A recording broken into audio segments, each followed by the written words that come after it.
Today on Globe News, an update for students looking to stay fit on the Taylorsville Redwood campus, how SLCC is helping to address the nursing shortage, and an art show to warm you up as the cold winter weather sets in. Keep watching. Globe News starts now.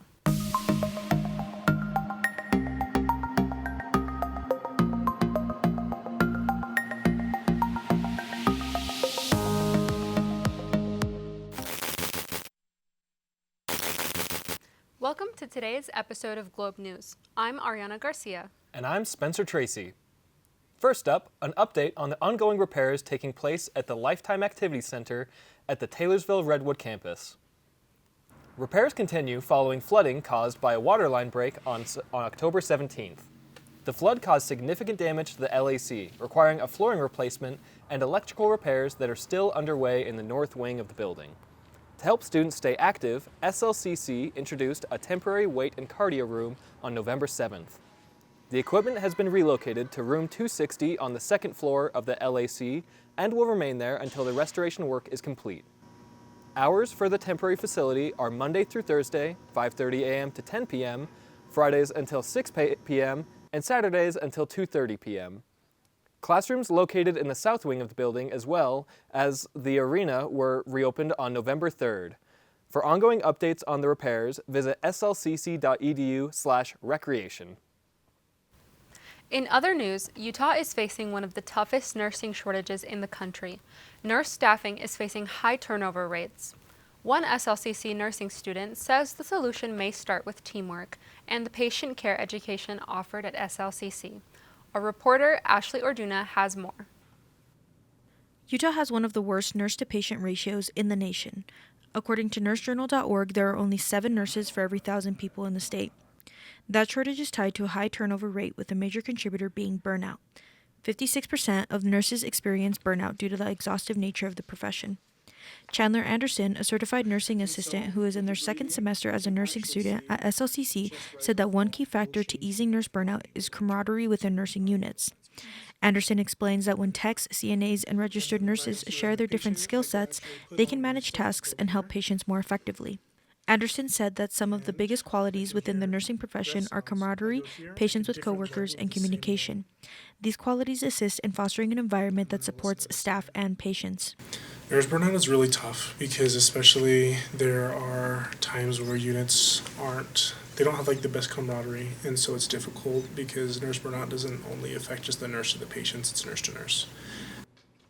At an institutional level, it is important for nursing schools to invest in mental health resources, encourage open conversations, and foster a culture of well-being. So my instructors talked to us today, and my professors talked to us today. We are the only undergraduate program at the moment that does like in-person sims with real actors. So we get paid actors that are professional patients. It's amazing because we know that this is a simulation. We want to do the best we can to be safe for our patients. But this is a safe environment that we can make mistakes and understand that there is no consequence for our mistake, even though that we are learning these things. So the initial skills that we do learn, we'd learn on the mannequin. So it's like inserting an IV or inserting a catheter or helping them with a breathing mask. It's really good because we learn the skills on the mannequin. We'll practice them step by step. But then when it comes to our paid actors, and they come and they simulate like, oh, my heart hurts, oh, I'm having trouble breathing.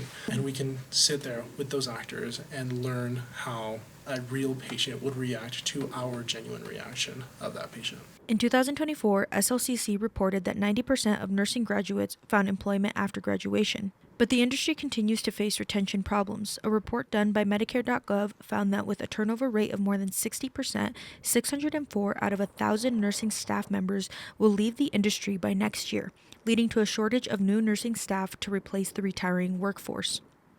Fostering one mental and one physical activity to help nurture self-care can mitigate burnout. However, as nurses become more invested in their career, it becomes more important for nurses to rely on their mental coping skills. For nurse burnout resources, visit nursejournal.org.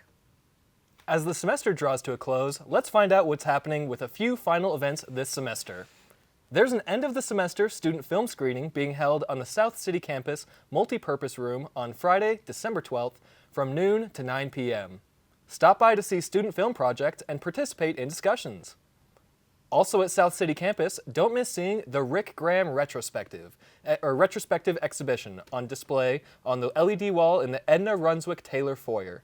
Graham is a retired SLCC art professor specializing in life drawing. The exhibition is open Monday through Thursday, 8 a.m. to 10 p.m., and Fridays until 3 p.m. until December 23rd. For more events happening on campus, go to calendar.slcc.edu. One more display to check out before Christmas is the talent on display at the South City campus for the Faculty Art Show. Teresa Tchaikovsky has more on this story. The Faculty Art Show in the George S. and Dolores Dory Eccles Gallery at the South City campus began on November 13th. Every other year, Visual Art and Design Department hosts an exhibition. The art show displays the work of full-time and adjunct faculty in the Visual Art and Design Division. Over 40 pieces of art are featured in the exhibit. There are paintings, photographs, metal art, and pottery, to name a few. Students Jace Robinson and Isaac Albor strolled through the gallery and shared thoughts on the art pieces. Being a visual art major, Robinson said he was impressed by the intricate work of his professors. I thought that it was really, really cool. I'm an animation major, so a lot of my classes are with these same professors. So being able to see them in their element, kind of like Alicia back here, one of my favorite teachers of all time. Being able to see her plein air like in person instead of just in the classroom and on like a screen is really cool. Being able to kind of get up close and personal, seeing those brush strokes, seeing the layers that kind of go into it is really, really cool and really inspiring. Mechanical engineering student Albor said he was glad he stopped into the gallery to check out the artwork. It's great to see that like we have like super talented faculty and to know that like they're housed here at South City. Albor even had some favorite pieces that caught his eye and found them to be unique. Looks great. Yeah, it really does. And the Yeah. sci-fi is your favorite? Yeah. Some of these in that horse and all of like the familiar sort of like Young Frankenstein, Hellboy. Visitors are offered an opportunity to purchase original artwork. The art will be on display until December 23rd, Monday through Thursday, 8 a.m. to 10 p.m., and Friday, 8 a.m. to 3 p.m. That's it for this episode of Globe News. To watch this episode and past episodes of Globe News, go to globeslcc.com or find us on facebook.com/slccsmc or on YouTube, Instagram, and X at SLCC-SMC. I'm Ariana Garcia. And I'm Spencer Tracy. Thanks for watching Globe News.